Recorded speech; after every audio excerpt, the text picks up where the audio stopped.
My Friends by Robert W. Service. The man above was a murderer, the man below a thief, and I lay there in the bunk between, ailing beyond belief, in a weary armful of skin and bone, wasted with pain and grief. My feet were froze, and the lifeless toes were purple and green and gray. The little flesh that clung to my bones, you could punch it in holes like clay. The skin on my gums was a sullen black, and slowly peeling away. I was sure enough in a direful fix, and often I wondered why they did not take the chance that was left and leave me alone to die, or finish me off with a dose of dope, so utterly lost was I. But no, they brewed me the green spruce tea and nursed me there like a child.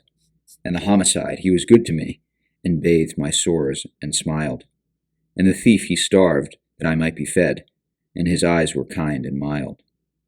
Yet they were woefully wicked men, and often at night in pain I heard the murderer speak of his deed, and dream it over again. I heard the poor thief sorrowing for the dead self he had slain.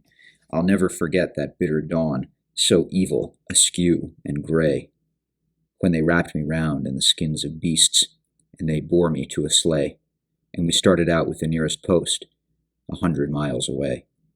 I'll never forget the trail they broke, with its tense, unuttered woe, and the crunch, crunch, crunch as their snowshoes sank through the crust of the hollow snow.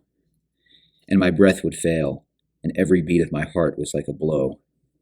And oftentimes I would die the death, yet wake up to life anew. The sun would be all ablaze on the waste, and the sky a blighting blue. And the tears would rise in my snow-blind eyes, and furrow my cheeks like dew.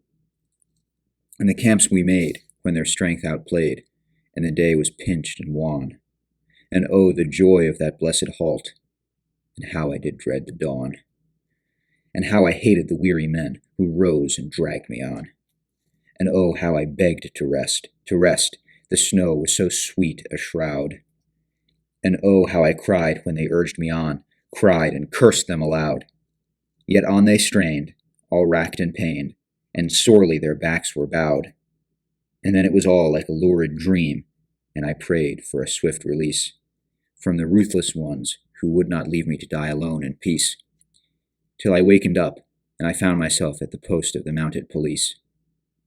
And there was my friend, the murderer, and there was my friend, the thief, with bracelets of steel around their wrists, and wicked beyond belief.